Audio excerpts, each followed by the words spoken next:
afternoon, everybody, and welcome to the October 28th, 2022 edition of News from the Front Lines of Business by DW Huff Consulting. We help you know your numbers so that you can grow your numbers. All right, so here we are, another week here in the bag. So to recap a couple of discussions we've had with clients and things that are definitely timely and useful here. Three things. So I saw this on another podcast this week, and it's definitely worth revisiting. But there's a way to maximize the deductions, write off when you have business travel, even though it might be to a location that is, could also be a fun, location to visit. Just travel wise, vacation wise, right? We talk about a little bit about year-end tax planning and the blue folder recap. So to get back to that max travel deduction, so I got a little grid here, kind of just shows a typical Sunday through Saturday work week.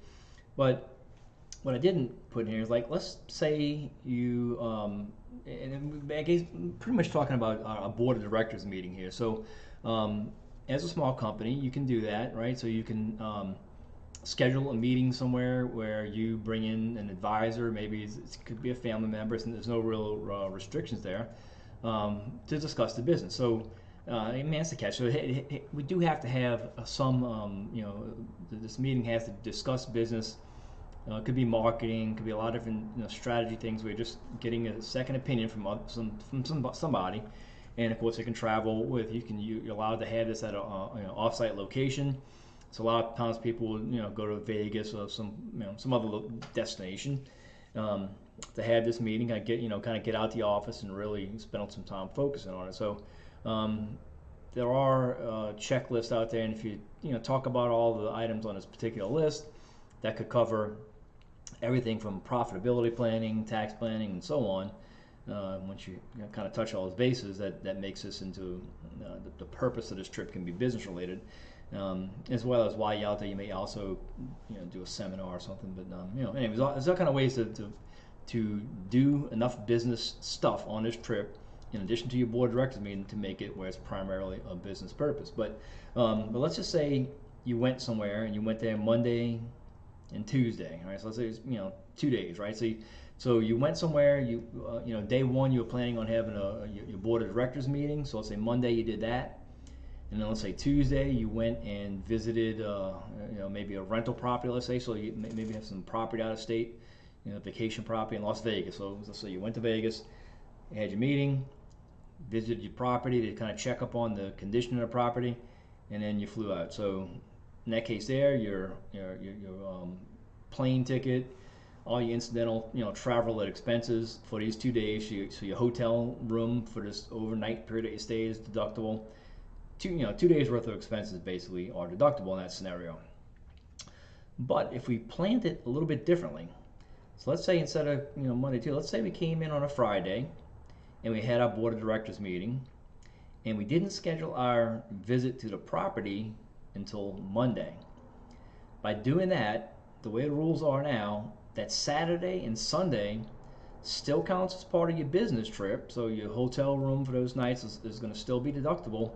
But because you kind of spread it out, where one work activity took place on Friday and the second took place on Monday, they give you the weekends as they let you include it. So then you don't have to do any work. So you could go, do what tourists do and go vacation and have fun and goof off and and still get to deduct that expense. So this is the way, and you could probably plan it a little differently. Maybe do something Thursday and Friday and something else on Monday.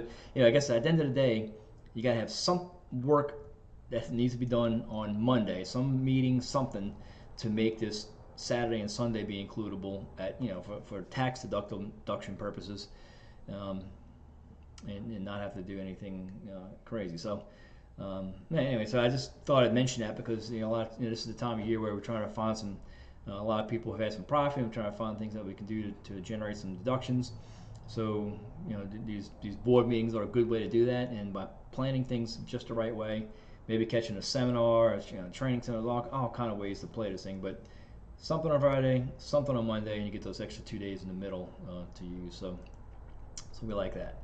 But while we're talking about that, year-end planning is going on now. So It's definitely, we're getting there ready to roll into November here. So if we need if you have a salary from your company, we definitely want to take a look at increasing that, and maybe doing some extra tax withholding to kind of get you where you need to be for the end of the year for tax planning.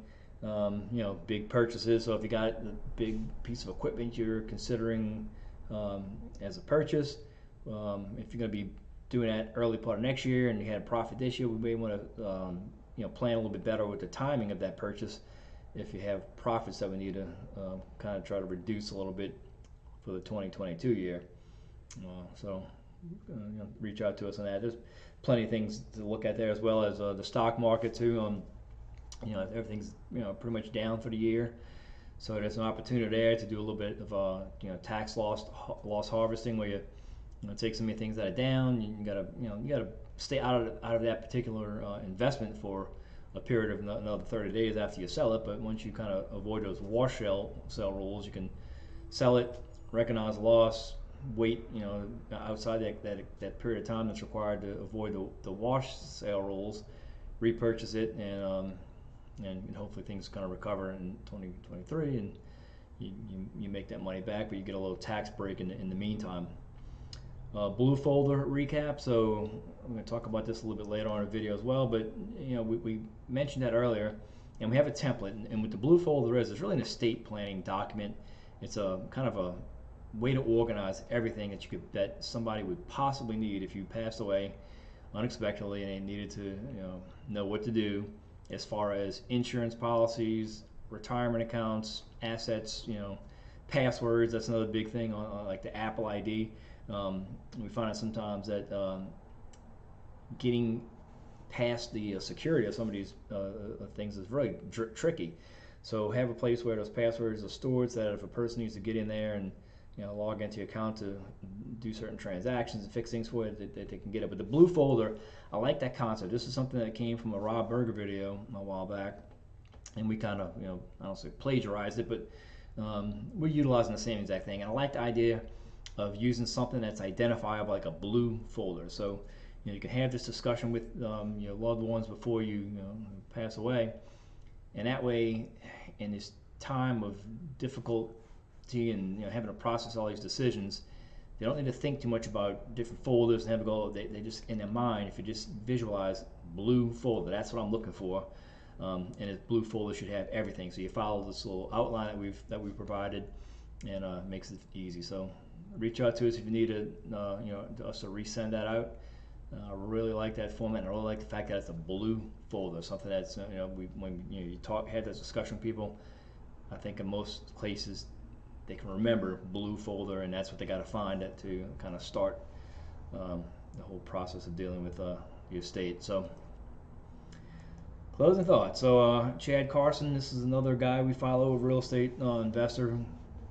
Seems to be pretty on the ball with things, but he had a podcast recently. He's out of country right now apparently, but he's working on a book, and he summarized these 7 thoughts that I would really like here. So life first, business second really resonates with me right now, because as you find that you get kind of wrapped up in things, you start missing out on just living life. So don't defer life. There's number 6 there, but he also mentions when we talk about real estate investments, the tortoise and the hare, be a little bit slower, full properties, craftsmen, and so on. But the 2 that really resonate for me here is that don't defer life, and life first, business second. And he goes on, he in his blog post, he talks about this this epiphany he had while he was on this mountain climb. He's he's a hiker, and he struggled to get up there, but as he got to the top, he kind of had this realization that I guess a lot of times we kind of focusing on the end goal and where we want to be, and a lot of times there's a lot of stuff that happens in between there. That's life. So you miss out on a lot of that when you stay too focused on just work all the time, and you don't take a little time off to kind of enjoy life a little bit. So that struck a chord with me. And I guess the big reason why is this past week we got some really bad news. Brother-in-law AJ Guzan, married to my sister Lori, my sister-in-law Lori, he passed away very unexpectedly Sunday night, or Monday morning, I guess. So Guy's a little bit older than me, 56 years old, I believe. So not really old, not particularly not any kind of crazy health issues, anything nothing like that. Generally, just kind of living his life, and all of a sudden you hear one day and go on the next, and it really saddens me for what's going on with his family right now with the whole loss. But just kind of reminds you to once again, as always, don't let the work stuff get in the way of living. So with that, I will wish everyone a happy weekend. I am going to try and get out of here in a little while. 100th meeting of the Holy Cross and Jesuit Blue Jay football teams here, so it's going to be a nice rivalry game here to kind of cap out the week here and start the weekend. So we'll see y'all next week.